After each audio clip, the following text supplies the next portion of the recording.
Hey, Lacey, how you doing? I see you have made some adjustments and resubmitted. That's fantastic. Thank you very much for that. Let's go ahead and take a look at the magazine ad. I think it's a nice looking ad here. A couple of things we can do here to improve the ad, the general hierarchy and the balance of the ad. So, first thing I recommend is pulling this headline in.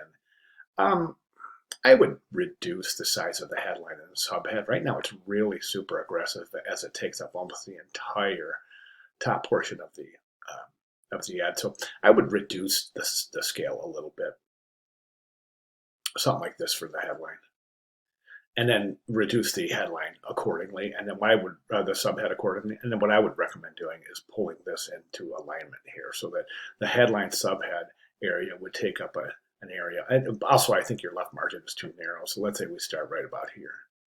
There's your headline subhead, right? Then right below that, I think 2 paragraphs is about one too many. A lot of ads these days are not as text heavy as we used to find even 10, 12 years ago. And statistics show that viewers tend to gravitate towards ads that have less, I should say, viewers tend to avoid uh, copy heavy ads. So we want to keep that in mind. So my recommendation is to combine the information in these 2 paragraphs into one paragraph. And then what I would do is I would bring this down. Here's your left margin, right? If you want to indent this a little bit, like right about here or so, and then just include one paragraph. I think the text might be kind of heavy here. You might try white type on that text, see how it might interfere here with these white clouds though, so you might have to stick with purple. Try it, see what you think. But I do recommend only one paragraph.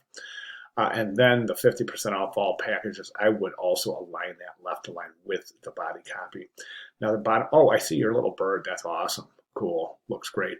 Address is huge. You definitely, and the logo. The bottom of um, the ad is just it's not proportionate how large the text and the logo is. So we want to address that. And what we'll do is we'll take that contact information, place it in the lower left, and something like that. You can take a look at the examples in the announcements to see how that's assembled. And I would place that here, and then I would take the logo and place it right down here. Now, I highly recommend you use one of the color logos, either the main teal and purple logo or the one with the purple background. Need a little bit of color down here at the bottom. And we got a lot of visual weight at the top of the ad, so I want to add some color to add a little bit of visual weight to the bottom of the ad. And then magazine add something like that. Okay, let's jump to the banner. I think the banner looks good. You got your little bird in there. That's awesome. The problem I'm seeing with the banner is this, is right now that you've changed the image, and I actually think this was a more suitable image. Definitely, that's a beautiful image right there. I think that's going to work out perfectly. The problem with this is it's including more information. However, the way this tree is located in the composition and the way this tree is located in the composition, it forces you to place your text in there. And I think the viewer can feel that, and it feels a little bit confining. I think that this open text here is much more um, is received much more appropriately. So my recommendation is to go back to the original image. You've also, it's forcing you to pull your text out of alignment. So my recommendation is this. Let's go back to the original image. Use your headline, Tropical Getaway. And then since 50% off all packages is actually the call to action, that's the promotional offer, not limited time. So that is what needs to be animated. So my recommendation is to use Tropical Getaway as your headline, right? Assuming this is the background image that you're going to use.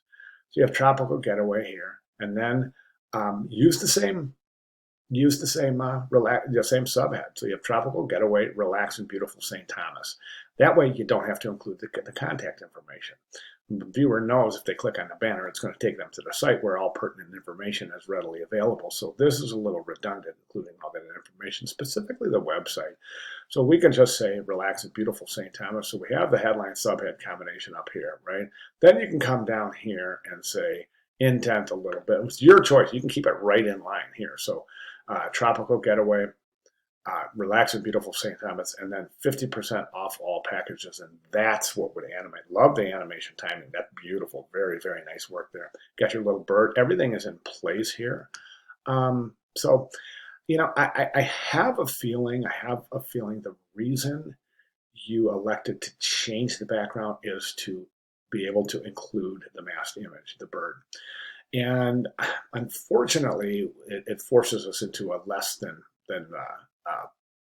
advantageous situation here, as per my description of the banner ad. So, my recommendation here is to maybe consider a different masked image. So, oh, by the way, once you do reassemble using this background, I would take the logo and place it on the lower right-hand side. Okay. Now that you could do a couple of things here. Now you could use a different masked image. You could use a different bird and maybe place a bird in the sky. So try to work out this background in including the masked image, but with the text configuration that I just recommended. Okay.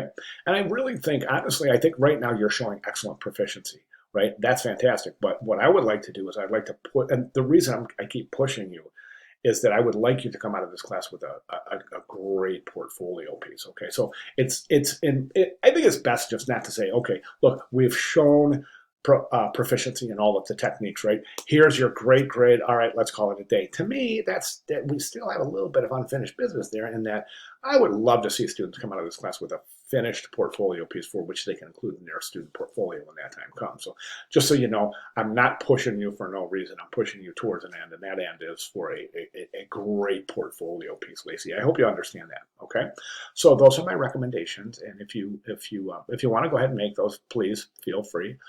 You are showing proficiency though, so keep that in mind as well. All right, Lacey, if you have any questions whatsoever, please let me know. But really, really great work so far. Thank you so much.